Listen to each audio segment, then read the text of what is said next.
Assalamu alaikum. So today our topic of discussion is strategic instability and the imbalance of power in the region of South Asia. अगर सबसे पहले हम ये देखें कि south Asian region में कौन से फैक्टर्स स्ट्रेटेजिक इंस्टेबिलिटी क्रिएट कर रहे हैं, तो सबसे पहले वी गेट टू नो कि there are 5 major factors that are contributing towards strategic instability in the South Asian region. Number 1 is the great power competition. दूसरा फैक्टर है Indo-US alliance. Third is Indian ambitions to become a regional hegemon, and fourth is the Indo-Pakistan hostility, and fifth reason is the China-India strategic competition. सो अब हम one by one देखेंगे कि किस तरह ये तमाम फैक्टर्स साउथ एशिया के reason में स्ट्रेटजिक इंस्टेबिलिटी क्रिएट कर रहे हैं या इम्बैलेंस ऑफ पावर क्रिएट कर रहे हैं. That is obviously creating risks of nuclear war, और हम ये कह सकते हैं कि ये तमाम रीज़न्स हैं कि जिनकी वजह से साउथ एशिया के रीजन का पीस अंडरमाइन हो सकता है in future. So first thing is कि वी हैव सीन के लास्ट 2 डेकेड्स में हमने ये देखा है कि इंडिया की इकॉनमी बहुत फ्लरिश की है. इंडिया ने इकनॉमिकली बहुत ग्रो किया है. ना सिर्फ इकनॉमिकली बल्कि मिलिटरली भी इंडिया काफ़ी एडवांस्ड हो चुका है. और हमने ये भी देखा है कि हमारा नेबर काफ़ी अपना मनी जो है अपनी इकोनॉमिक एक्टिविटी से जनरेट किए जाने वाला रेवेन्यू डाइवर्ट कर रहा है टुवर्ड्स द डिफेंस सेक्टर, ताकि वो अपनी एयरफोर्स को एडवांस कर सके, अपनी मिलिट्री को एडवांस कर सके, अपने एडवांस्ड नेवल कैपेबिलिटीज़ डेवलप कर सके, ताकि वो एक रीजनल हेजमन बन पाए, ताकि वो पाकिस्तान का मुकाबला कर पाए एंड स्पेशली अपने एक स्ट्रॉन्ग राइवल चाइना का मुकाबला कर पाए. So this is the reason कि हमने ये देखा है कि पिछले कुछ सालों में इंडिया का जो डिफेंस बजट है वो काफ़ी हद तक मैक्सिमाइज़ हो चुका है. इंडिया ना सिर्फ एडवांस्ड वेपन्स एक्वायर कर रहा है, बल्कि अब तो इंडिया ने डिफेंस सिस्टम भी ख़रीद लिया है रशिया से, विच is the most advanced defence system, which is the S-400. End of course हमने ये भी देखा है कि काफ़ी मिलिट्री ड्रिल्स में भी पार्टिसिपेट करती है इंडियन आर्मी. और ओवरऑल ये तमाम चीज़ें इस रीजन के जो बैलेंस ऑफ पावर है उसको काफ़ी हद तक डिस्टर्ब कर रही हैं. पहले जब भी पाकिस्तान और इंडिया के बीच में कोई प्रॉब्लम होता था तो उसके नतीजे में there was always a risk of a nuclear war. ठीक है, दोनों कंट्रीज़ हमेशा एक दूसरे पर न्यूक्लियर अटैक की जो है थ्रेट करते थे. लेकिन ओवर द टाइम हमने देखा है कि इंडिया ने अपनी कैपेबिलिटीज़ को इतना डेवलप कर लिया है कि now it has resorted to the offensive military tactics against Pakistan, like in the form of surgical strikes, जो कि recent हम उसकी एग्जांपल अगर ले लेते हैं 2019 की, तो हमने देखा था कि इंडिया ने बालाकोट में सर्जिकल स्ट्राइक्स की. And if we look at the most recent example, तो that was the launch of BrahMos missile into the territory of Pakistan. तो ये जो है these are called the offensive military tactics, यानी कि आप ये कह सकते हैं कि these are the low level military operations out of war, यानी कि आप इनको war consider नहीं करते. these are just low level military operations जिसका मकसद ये होता है कि एनिमी की लैंड पे जाना, वहाँ पे अटैक करना, टारगेट को हिट करना एंड फिर वापस फ़ौरन से अपने टेरिटरी में दाखिल हो जाना. So these are not considered as the acts of war. And over the time हमने ये देखा है कि इंडिया ने काफ़ी ऑफेंसिव मिलिट्री जो टैक्टिक्स हैं उनको अडॉप्ट कर लिया है, and we are still lagging behind. और यही वजह है कि हमारा इंडिया के साथ जो बैलेंस ऑफ पावर है वो काफ़ी हद तक अब डिस्टर्ब हो चुका है, कि हमारी नेशनल सिक्योरिटी को काफ़ी ख़दशात लाहक हैं. एनीवेज़, लेकिन अगर हम जनरली देखें तो इंडिया के किसी भी एग्रेसिव स्टेप को काउंटर करने के लिए पाकिस्तान ने अपनी फ़र्स्ट स्ट्राइक पॉलिसी को अडॉप्ट किया हुआ है, जिसका मकसद ये है कि इन केस एनिमी अटैक करता है तो इन रिस्पॉन्स उसके न्यूक्लियर आर्सनल पे अटैक किया जाएगा। And this is called as the first strike policy of Pakistan. और इसका मकसद ये है कि इंडिया के साथ जो बैलेंस ऑफ पावर है उसको मेंटेन किया जाए, क्योंकि पाकिस्तान के पास अभी फ़िलहाल यही एक डेटरेंस का बड़ा ऑप्शन मौजूद है। इसके अलावा अगर हम मज़ीद बात करें कि इंडिया किस तरह पाकिस्तान को नुकसान पहुंचाता है, तो इसकी हम ये कह सकते हैं कि इंडिया पाकिस्तान के ख़िलाफ़ हाइब्रिड वॉर में इन्वॉल्व है। हमारा एनिमी हमारे कंट्री की जो वल्नरेबिलिटीज़ हैं उनको एक्सप्लॉइट करने की कोशिश करता है। लाइक वी हैव सीन कि इंडिया हमारे कंट्री में जो सेपरेटिस्ट टेंडेंसीज़ मौजूद हैं उन्हें एक्सप्लॉइट करता है।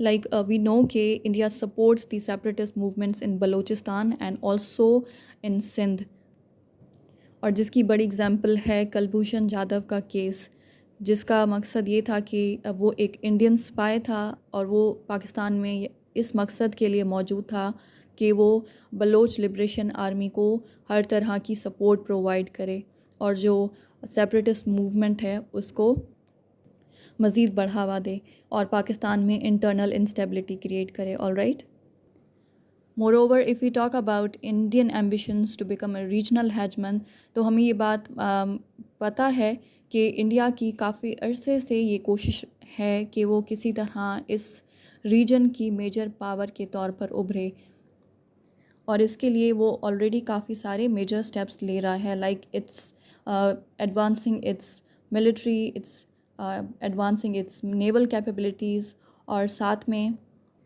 It is also involve in the procurement of defence systems, जो कि इंडिया के लिए काफ़ी मददगार साबित होगा against any attack from the enemy states like Pakistan और चाइना। लेकिन ये तमाम चीज़ें पाकिस्तान के लिए काफ़ी बड़ा ख़तरा हैं। वैसे तो ये तमाम स्टेप्स इंडिया इसलिए परस्यू कर रहा है ताकि वो एक रीजनल हेजमन बन पाए, लेकिन अगर हम पाकिस्तान के पर्सपेक्टिव से देखें तो इंडिया पाकिस्तान के अगेंस्ट काफ़ी ज़्यादा स्ट्रॉन्ग हो रहा है, जो कि पाकिस्तान की टेरिटोरियल इंटीग्रिटी के लिए, नेशनल सिक्योरिटी के लिए बहुत बड़ा ख़तरा बन चुका है। And obviously this has deteriorated the strategic stability in the region of South Asia. और मज़ीद इसकी जो हेल्प हो रही है इंडिया की इन तमाम एम्बिशंस को परस्यू करने में, that is from the strengthening Indo US alliance. During the last 2 decades हमने ये चीज़ देखी है कि ओवर द टाइम इंडिया और यूएस का जो आपस का रिलेशन है, एक अलायंस है, पार्टनरशिप है, वो काफ़ी ज़्यादा स्ट्रॉन्ग हुई है। यूएस ने इंडिया को ना सिर्फ इकोनॉमिकली सपोर्ट प्रोवाइड की है बल्कि मिलिटरीली भी उसको स्ट्रॉन्ग करना चाहा है, क्योंकि यूएस का जो मकसद है that is the containment of China, और यूनाइटेड स्टेट्स इस बात को समझता है कि इस रीजन में वो इंडिया को स्ट्रेंथन करके ही, स्ट्रॉन्ग बना के ही चाइना को कंटेन कर सकता है। And this is the reason कि यूएस और इंडिया के बीच में काफ़ी मेजर डिफेंस पैक्ट्स भी साइन किए गए हैं, like LEMOA to take an example. और उसके साथ हम ये भी जानते हैं कि India is also the member of Quad, which is a group of 4 countries, और इस ग्रुप का जो बड़ा मकसद है that is the containment of China. और ये जो 4 मेंबर कंट्रीज़ हैं ये आपस में मिलिट्री ड्रिल्स भी कंडक्ट करते हैं। All right, so overall this is threatening Pakistan's security and undermining the stability in the South Asian region. So इस इंडो यूएस अलायंस को काउंटर करने के लिए हमने ये भी देखा है कि Pakistan has come in partnership with China. So this partnership is acting as a hedge against the strengthening Indo-US alliance. और वैसे हमने ये पास्ट में भी देखा है कि इंडिया ने पाकिस्तान के ख़िलाफ़ हाइब्रिड वॉर की है, और इसके कन्फेशंस प्राइम मिनिस्टर मोदी ने भी किए हैं काफ़ी ओकेजन्स पे। टू टेक एन एग्ज़ाम्पल, अगर हम हिस्ट्री से अगर हम एक एग्ज़ाम्पल लें तो हमें ये बात पता चलती है कि जब 1971 की वॉर चल रही थी तो पाकिस्तान को डिस्टेबलाइज़ करने के लिए जो हमारी ईस्ट पाकिस्तान में सेपरेटिस्ट मूवमेंट चल रही थी मुक्ति बहिनी के नाम से, ठीक है, उसको इंडिया की तरफ से मिलिट्री सपोर्ट प्रोवाइड की गई थी ताकि इस मूवमेंट को कामयाब बनाया जाए। ऑलराइट, सो ऑब्वियसली जिसका पाकिस्तान को बहुत ज़्यादा नुकसान हुआ, एंड ये इस बात को कन्फेस किया गया था by the Indian prime minister Modi जब उन्होंने 2015 में ढाका का विज़िट किया। ऑलराइट, एक और एग्जांपल अगर हम लें तो जब 2016 की इंडिपेंडेंस स्पीच की थी इंडियन प्राइम मिनिस्टर मोदी ने, तब ही ऑल्सो कन्फेस्ड कि इंडिया बलोच लिबरेशन आर्मी की जो सेपरेटिस्ट मूवमेंट है उसको पूरी सपोर्ट देता है। So obviously you can see कि how India tries to exploit vulnerabilities of Pakistan and how they try to internally destabilize Pakistan. And next if we talk about the great power competition, तो हम ये जानते हैं कि जो major powers हैं दुनिया की, रशिया और चाइना, जो एक रिसर्च कर रही है और एक इमर्ज कर रही है, तो ये दोनों इस रीजन में लाई करती हैं और इनका कंपटीशन है the super power United States के साथ। और यूएस ऑब्वियसली नहीं चाहता कि उसके मुकाबले कोई कॉम्पिटिटर कंट्री इमर्ज हो, तो इसलिए यूएस अब अपना कंप्लीट फोकस डाइवर्ट कर चुका है towards the containment of China. और इस प्रोसेस को, इस गोल को परस्यू करने के लिए जो सबसे ज़्यादा नुकसान हो रहा है वो हो रहा है साउथ एशियन रीजन को, और साउथ एशियन रीजन के कंट्रीज़ को, पर्टिकुलरली पाकिस्तान। और इसकी वजह से मज़ीद इंस्टेबिलिटी क्रिएट हो रही है हमारे साउथ एशियन रीजन में, क्योंकि अगेन वी नो कि इंडिया को वेस्ट और जो यूनाइटेड स्टेट्स हैं उसको एक नेट सिक्योरिटी प्रोवाइडर के तौर पर देखते हैं in the Indo Pacific region. So that is why they are providing all forms of help to India, ताकि यहाँ पे इंडिया स्ट्रॉन्ग हो और इंडो पैसिफिक रीजन से जो चाइना का इन्फ्लुएंस है वो रिसीड हो पाए, and that is why they consider India as the net security provider in this Indo Pacific region. So because of the extreme support from the western countries and the United States to India, इसकी वजह से इस reason में हमारी मज़ीद instability create हो रही है। सो जैसा कि हम देख रहे हैं कि ओवर द टाइम इंडिया ने रिजॉर्ट किया है to the offensive military tactics, जिसके थ्रू वो पाकिस्तान को नुकसान पहुंचाता है। तो अब हमें ज़रूरत है कि we should adopt the cross domain deterrence. Cross domain deterrence से मुराद ये है कि पाकिस्तान को अब ऐसी कैपेबिलिटीज़, लेटेस्ट और एडवांस टेक्नोलॉजीज़ अडॉप्ट करनी चाहिए जो कि इंडियन एग्रेशन को और ऑफेंसिव एक्ट्स को प्रिवेंट कर सकें। ऑलराइट, क्योंकि अब चेंज होती हुई दुनिया के साथ हमारी फर्स्ट स्ट्राइक पॉलिसी है वो हमारे लिए इतनी फ़ायदेमंद साबित नहीं हो पाएगी। अगर हम इंडिया के कुछ रीसेंट जो ऑफेंसिव मिलिट्री ऑपरेशंस थे उनकी बात करें, तो हमें मालूम है कि इन 2019 इंडिया ने सर्जिकल स्ट्राइक्स की इन दी रीजन ऑफ बालाकोट, ठीक है। वहाँ पे हमारा कोई नुकसान नहीं हुआ, लेकिन they came into our territory and attack किया and then they try to go back. लेकिन पाकिस्तान ने स्विफ्ट रिस्पॉन्स दिया एंड उसके नतीजे में उन्होंने, पाकिस्तानी आर्मी ने इंडिया के 2 फाइटर एयरक्राफ्ट्स को मार गिराया, ठीक है। एक एयरक्राफ्ट पाकिस्तान की टेरिटरी के अंदर गिरा एंड दूसरा इंडियन टेरिटरी की हुदूद में गिरा। ऑलराइट, और जो पाकिस्तान की टेरिटरी में गिरा था वहाँ पे यू नो कि उनका जो फाइटर एयरक्राफ्ट था वो तबाह हुआ and the pilot survived, and you know कि अभिनंदन पायलट को गिरफ़्तार किया गया and later on he was return to India as a goodwill gesture. लेकिन द थिंग इज़ कि इंडिया का रोल इस तरह के रोज़ इस तरह के ऑफेंसिव ऑपरेशंस करना is not good for our security, it is a threat to Pakistan security. Alright, so the thing is के we need to be updated, we need to update our system to counter Indian offensive actions. इसके अलावा recently you know कि India ने एक BrahMos missile launch किया into the territory of Pakistan, जो कि पाकिस्तान की फ़िज़ाई हदूद में आया एंड देन फिर एक जगह पे जाके गिरा, उसकी वजह से पाकिस्तान का एज सच कोई नुकसान नहीं हुआ, लेकिन ऑब्वियसली ये एक प्रोवोकिंग अटेम्प्ट था इंडिया की तरफ से। और ये कोई छोटी बातें नहीं हैं, ये these such kind of events can escalate into war, क्योंकि इन ऐसे इवेंट्स का ये पोटेंशियल होता है कि वो किसी वॉर में तब्दील हो जाएं, ठीक है। So obviously this is not something not so serious. और अगेन यू कैन से कि इस तरह के इवेंट्स से हमारे साउथ एशियन रीजन की जो पीस है वो अंडरमाइन होता है, जो स्ट्रेटजिक इंस्टेबिलिटी है वो मज़ीद बढ़ती है, ठीक है। और इसका पीस इस तरह से एक रिस्क पे आ जाता है, क्योंकि इस तरह के इवेंट्स दो न्यूक्लियर पावर कंट्रीज़ में जो है जंग को छेड़ सकते हैं, ऑल राइट। लेकिन इन दोनों इवेंट्स पे पाकिस्तान का जो रिस्पांस था वो स्विफ्ट था, and the response was very calculated and responsible. They actually meant to avert the war. And next, if we talk about the China-India strategic competition, so we get to know कि इंडो-US alliance के तहत ही India और United States के बीच में काफ़ी सारे major foundational military pacts, defence pacts sign किए गए हैं, all right.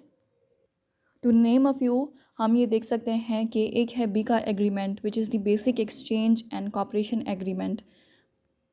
So this will strengthen Indian military a lot, लेकिन इसका जो बेसिक मकसद है that is to counter the threat posed by China, all right.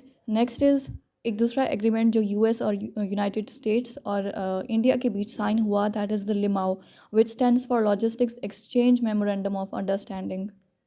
अब ये भी इंडियन मिलिट्री को बहुत ज़्यादा स्ट्रॉन्ग करेगा, वो इस तरह के कि ये एग्रीमेंट इंडिया को अलो करेगा कि वो इंडिया का यूएस का जो मिलिट्री फैसिलिटीज़ हैं अराउंड द ग्लोब उनको एक्सेस कर सके। और इन रिटर्न ये होगा कि जो यूएस मिलिट्री है वो इंडियन फैसिलिटीज़ जो इस्टेब्लिश्ड हैं in the Asia Pacific region उनको अपने ऑब्जेक्टिव्स के लिए इस्तेमाल कर सकेगा। And another important agreement that was signed is called the Communication Capability and Security Agreement। ये 2018 में साइन किया गया इन दोनों कंट्रीज़ के बीच, और इनका मकसद यही है कि चाइना को एशिया पैसिफिक रीजन में और you can say Indo Pacific reason में काउंटर करना और उसको कंटेन करना, और इंडिया को सपोर्ट करना कि वो एक मेजर प्लेयर के तौर पर उभरे इन दी साउथ एशियन रीजन। इसके अलावा अगर हम मज़ीद बात करें कि किस तरह यूएस के इन्फ्लुएंस के अंडर इंडिया को मज़ीद स्ट्रॉन्ग बनाया गया, तो वी गेट टू नो कि इंडिया को एनएसजी वेवर प्रोवाइड किया गया। अब इसका मकसद ये था कि इंडिया को एलिजिबल बनाया जाए कि वो दूसरे कंट्रीज़ से लेटेस्ट और एडवांस न्यूक्लियर टेक्नोलॉजीज़ हासिल कर सके। वैसे जनरली यही होता है एनएसजी की गाइडलाइंस के अंदर कि जो भी कंट्री आपका न्यूक्लियर नॉन प्रोलिफरेशन ट्रीटी का सिग्नेटरी नहीं होता, तो जनरली उसके साथ किसी भी तरह की न्यूक्लियर ट्रेड नहीं की जाती। लेकिन यहाँ पर एनएसजी वेवर दिया गया इंडिया को to make it eligible to import advanced nuclear technologies from other countries. So obviously this made India very strong, and obviously it helped India a lot. इसके अलावा इंडिया को यूएस की जानिब से MTCR की भी मेंबरशिप दी गई, जिसके अंदर इंडिया जो है अपना मिसाइल प्रोग्राम को बूस्ट कर सकता है। सो ये तमाम चीज़ें जो हैं ओवरऑल इस रीजन में इंस्टेबिलिटी क्रिएट करी हैं, क्योंकि जो कंट्रीज़ लाइक पाकिस्तान कैचअप नहीं कर पा रहे with the advanced weapons and technologies, तो फिर उनके लिए जो एक वाहिद ऑप्शन रहता है डिफेंस का, that is the first strike, जो कि ऑब्वियसली एक बहुत ही नुकसानदेह बात होगी इस ओवरऑल रीजन के लिए और पूरी दुनिया के लिए, क्योंकि कोई ये दुनिया अफोर्ड नहीं कर सकती कि न्यूक्लियर पावर कंट्रीज़ आपस में वॉर करें। अदर दैन दैट यूएस की जानिब से इंडिया को MTCR की मेंबरशिप दी गई, जिसके अंदर इंडिया को ये अपॉर्चुनिटी मिली कि वो अपने मिसाइल प्रोग्राम को मज़ीद बूस्ट करे। सो यहाँ पर हम देख रहे हैं कि ये तमाम चीज़ें, ये तमाम जो भी कंट्रीब्यूटिंग फैक्टर्स हैं, ये तमाम इंटर रिलेटेड हैं, कोई भी फैक्टर इनमें से आइसोलेशन में काम नहीं कर रहा. All these contributing factors are interrelated, and they all are creating instability in the region of South Asia and undermining peace of this region. और यहाँ पर पाकिस्तान को अपनी टेक्नोलॉजीज़ को अपडेट करने की ज़रूरत है ताकि वो अपनी नेशनल सिक्योरिटी को इंश्योर कर पाए. So the thing is that we need to acquire and procure advanced technologies and weapons and tactical weapons and obviously defense systems, ताकि हम अपने सबसे बड़े एनिमी, अपने नेबर हॉस्टाइल इंडिया का मुकाबला कर पाएँ. और obviously the first thing that we should do is that we should maintain the balance of power with India in order to ensure peace in South Asia. So इन तमाम बातों से हमें ये बात समझ में आती है कि यहाँ पर काफ़ी ज़्यादा रिस्क है कि कोई भी एक छोटा सा मिलिट्री ऑपरेशन एस्केलेट कर जाए इन टू वॉर, क्योंकि इन कंटेम्प्रेरी टाइम्स में अगर हम कंट्रीज़ जो रीजन के तमाम कंट्रीज़ हैं आपस में डायलॉग की पोटेंशियल को अंडर एस्टिमेट करते हैं, कॉन्फिडेंस बिल्डिंग मेजर्स नहीं लेते या फिर रेस्ट्रेंट मेकैनिज़म्स डिज़ाइन नहीं करते और एक कांस्टेंट थ्रेट रहता है मिलिट्री अटैक का कंट्रीज़ को, तो इन दैट केस ये हो सकता है कि किसी भी एक लो लेवल मिलिट्री ऑपरेशन को परसीव किया जाए as a preemptive attack, and that could escalate into a war. So we need to prevent this in order to ensure peace and stability in the region of South Asia. So I hope कि इन तमाम बातों से अब आपको समझ में आ गई होगी कि साउथ एशिया के रीजन में किस तरह स्ट्रेटेजिक इंस्टेबिलिटी है और उसके कंट्रीब्यूटिंग फैक्टर्स क्या हैं और उसको स्टेबिलिटी को इंश्योर करने के लिए हमें क्या करने की ज़रूरत है. All right, so let's end this video here. I hope you find it helpful. So if you like this video, please like, share, comment and subscribe to my channel. Thank you so much. Take care. Bye bye.